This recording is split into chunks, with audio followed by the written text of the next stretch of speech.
Dear friends, today we're going to tell you a very instructive story. Why did a painful punishment from Allah come upon a girl who had memorized the Quran for keeping gold? What mistake was this girl making that she had to face such a painful punishment? Dear friends, watch this instructive story with us till the end, because maybe you are making this mistake too. Today's story will be told to you by the imam of a mosque named Abdul Ghaffar. They say it was after Asr prayer and the heat was unbearable. It was so hot that one didn't even feel like stepping outside. The number of people coming to the mosque for Asr prayer was very low. After the prayer, as soon as people left for their homes, I lay down in a corner of the mosque with the fan on. I thought I would rest for a while, but then a man from the neighborhood, Abdul Ghaffar, came to me and said in a very sad tone, "Malvi Sahib, my wife has passed away. Her funeral prayers need to be performed. Will you lead the funeral prayer?" Hearing his words, I first expressed my condolences to him and said, "I am very sorry for the death of your young wife. May Allah forgive her. What time is the funeral?" He said, "We intend to hold the funeral after Maghrib prayer, and I want you to lead it." Hearing Abdul Ghaffar's words, I put my hand on his shoulder to comfort him and said, "Don't worry, I will lead the funeral prayer." In the meantime, children started coming to the mosque, and Abdul Ghaffar went back home. I was very saddened by the death of his wife because Ghaffar was barely 30 years old, and his wife was about 23 or 25 years old. They had two small children, and I felt very sad for them, as their mother had left them at such a young age. I dismissed the children early, and after performing Maghrib prayer, I left the mosque and placed a boy in my place in the mosque. I told him, "Stay here for a while. I am going to lead a funeral prayer." There was a cemetery in our area with a funeral place outside. When I reached there, a large number of people were present. After a while, the funeral prayer was performed, and now it was time for the burial. Some people left after the funeral prayer, while some close people stayed with Abdul Ghaffar for the burial. I was very sad and worried for Abdul Ghaffar, so I stayed with him to give him comfort. The grave had already been dug, and at that time, the body was being lowered into the grave. But as soon as they lowered the body into the grave, it suddenly seemed as if the grave was becoming narrow, and strange sounds were coming from the grave. Inside the grave, a large number of snakes and scorpions appeared, creating a strange fear, and those snakes and scorpions started biting the body. Hearing these sounds and seeing this scene, the people present there became frightened. Some of them ran away while saying istighfar, while Abdul Ghaffar looked at the body and the grave with worried eyes. He was very distressed at that time.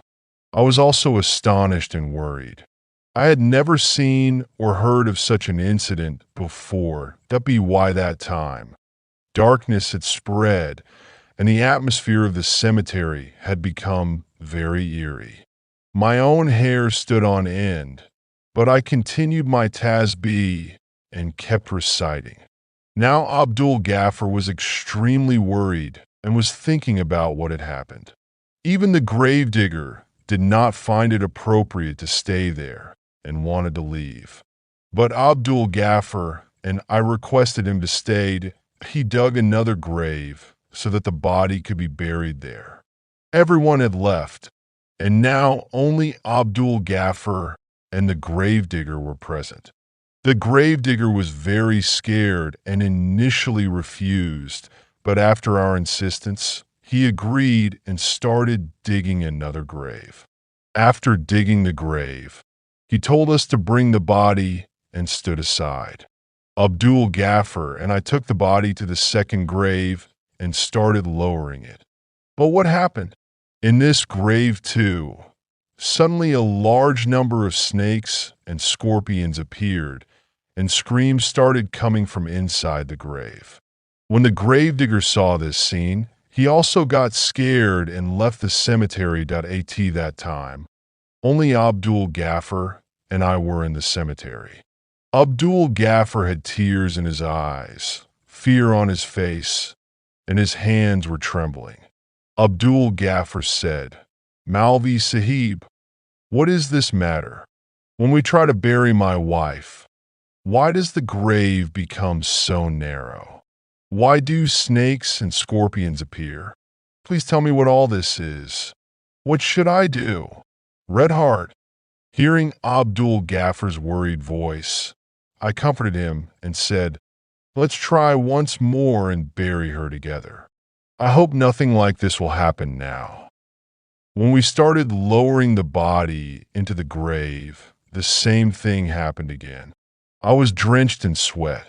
As an imam of the mosque, I was well aware of Allah's wrath, and I knew that this was surely a sign of some divine punishment. Surely this woman was involved in some act that caused this severe punishment to come upon her. Despite being dead, she was not reaching her final destination, and her grave was not accepting her. That I asked Abdul Ghaffar, "What did your wife do? Did she ever do anything that caused this punishment to come upon her?" Seeing my puzzled expression, Abdul Ghaffar started crying and said, "Malvi Sahib, my wife did only one wrong thing in her life, and maybe this is the punishment for that." Abdul Ghaffar's tone was defeated and full of sorrow. I comforted him and said, "Be strong and tell me what happened. We need to bury the body, and until you tell me the truth, this won't be done. Everyone has left, darkness has increased, and the time for Isha prayer is near. Tell me the real matter so that we can bury the body and leave." Abdul Ghaffar seemed to understand the seriousness of the situation and said, "Malvi Sahib, this is from 6 years ago when my wife and I lived in another area. We were very happy. It had only been 3 years since our marriage, and we had only one son. I had a good job, and the income from it was enough for us. But my wife had a great interest in makeup and wearing new clothes. Whenever she saw another woman wearing good clothes and jewelry, she would feel envy and desire. She often told me, "Abdullah, do some other work along with your job. Start another business. What is there in this job? How long will we live like this? I also have desires. We also want to live our lives peacefully and fulfill our wishes." Hearing my wife's words, I always comforted her and said, "Don't worry, I will get promoted soon, and the problems will be solved." But she would say, "Just increasing the salary won't change anything. You should do some other work too. Like your friend who used to do a simple job here, but since he went to Dubai, money has been pouring into his house. His wife wears a lot of jewelry, and their children go to expensive schools in the city. They have everything. You should do something like that too."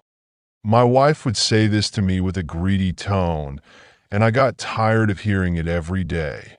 I was forced to think that I should go abroad for the comfort of my wife and children.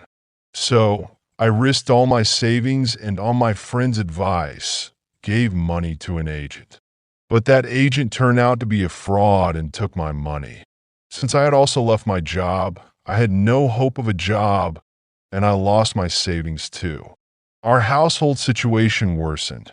Now Nargis would taunt me day and night, and I would argue with her and say, "You didn't do well with me. We were living well before, but now we are struggling to eat 2 meals a day. But because of your ingratitude, everything is gone." Out of frustration, I would take any small job or work that I could find. But there was no peace like before, and the household was not as prosperous as it used to be. Nargis also took up work in another house, seeing the situation at home, that I in that house, only a husband and wife lived, and they did not have any children. The woman had some health issues, which kept her mostly on bed rest. Therefore, Nargis took care of the woman and also did housework, for which she was paid well. Nargis often talked about them at home and mentioned things like, "Today, the master bought a suit worth 3,000 for his wife." Or "Today, the master gave his wife a gold ring as a gift."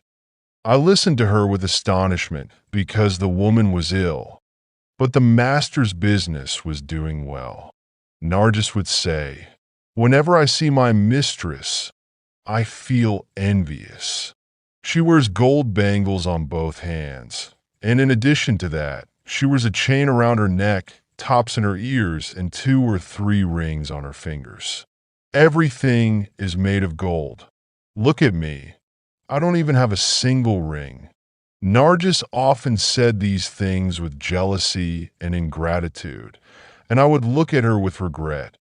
Our days were passing, but things were not the same as before.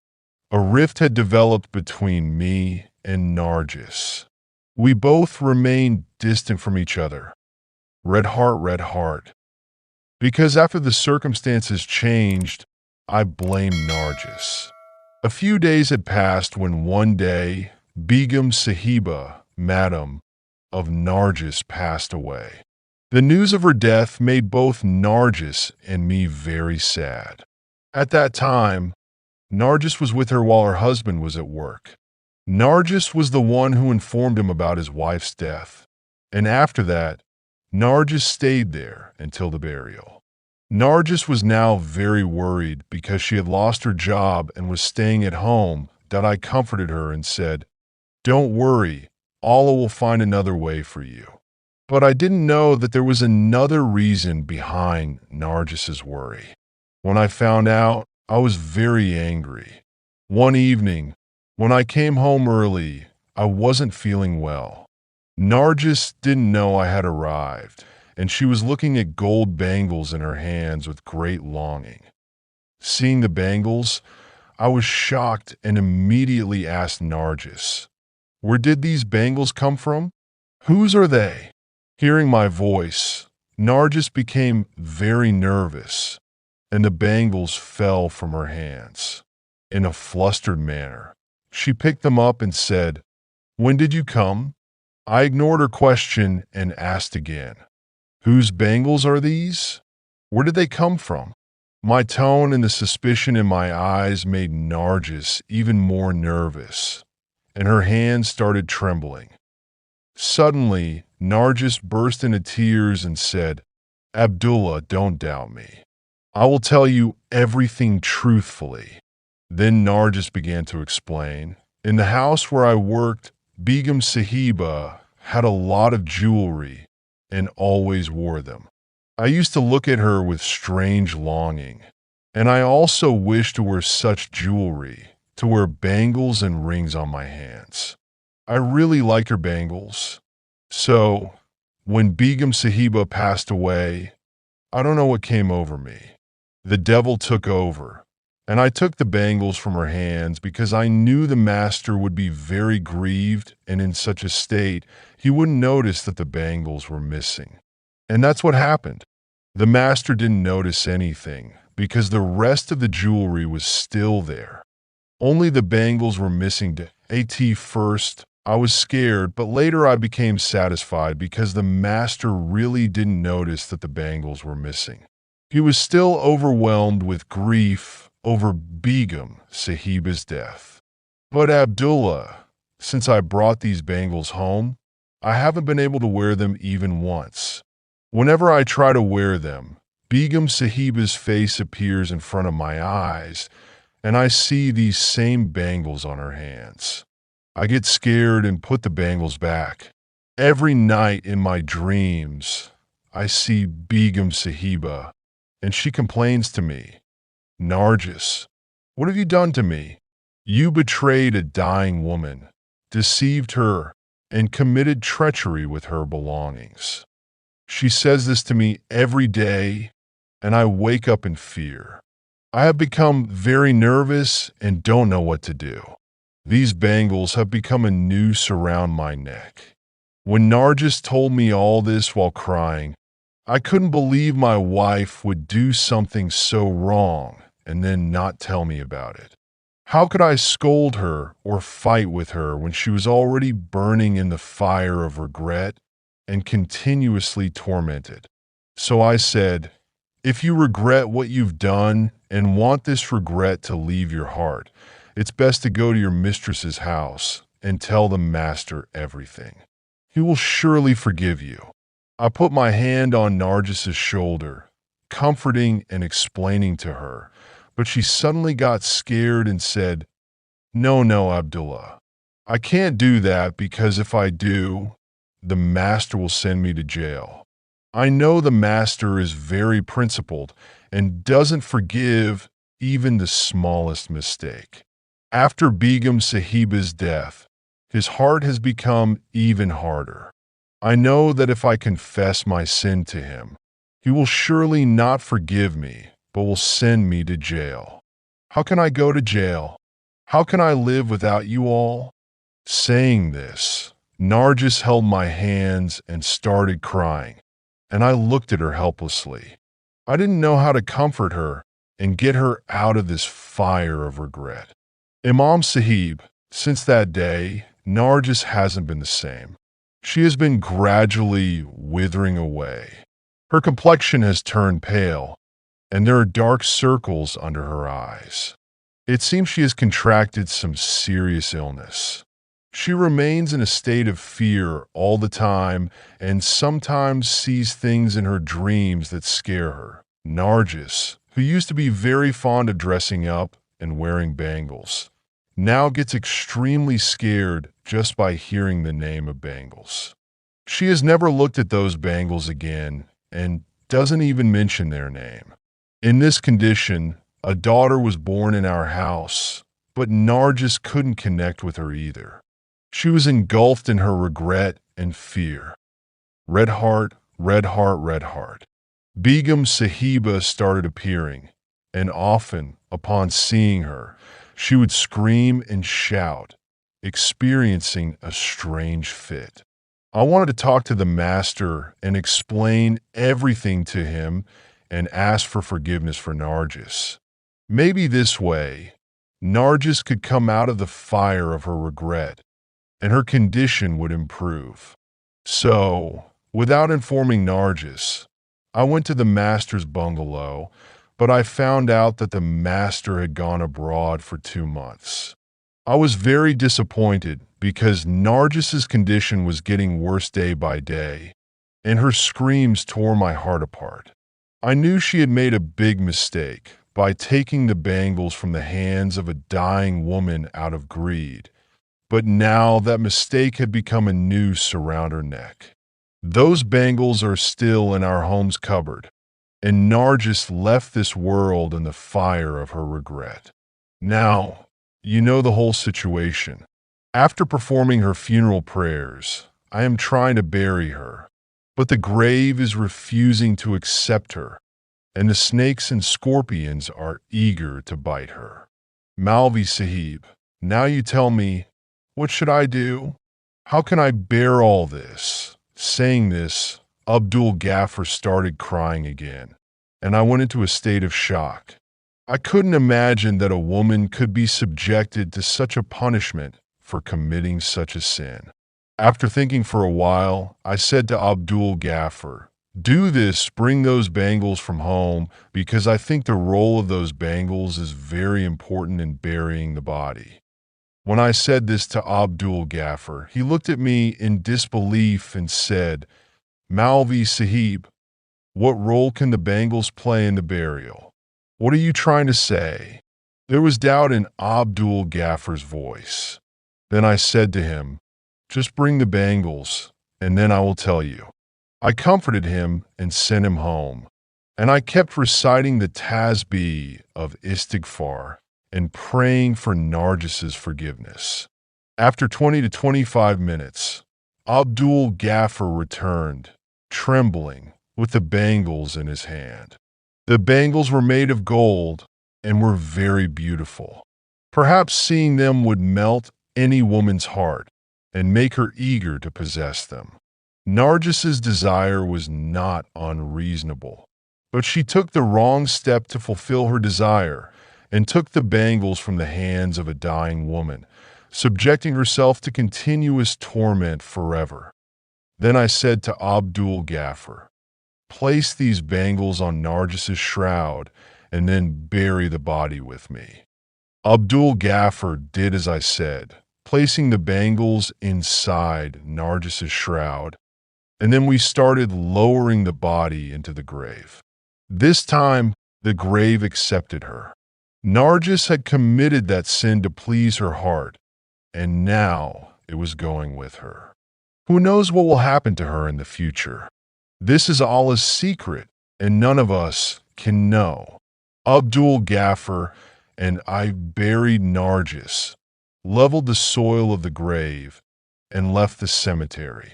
At that time, Abdul Ghaffar was very sad because he had to endure double the worry and sorrow. First, his beloved wife had left this world, and second, all those things happened with her body, which had deeply troubled Abdul Ghaffar. I kept comforting him and encouraging patience all the way. I dropped Abdul Ghaffar at his home and returned to the mosque. The Isha prayer had already been performed, but I still had to perform it. I prayed alone and prayed a lot for Narcis in the presence of Allah because I knew that Narcis had committed a sin for which she might have to suffer the punishment until the day of judgment. Dear friends, if you have learned a lesson from this video, first share it with your family, friends, and relatives so that they can also learn a lesson. Subscribe to the channel and write Allahu Akbar in the comment box. Thank you.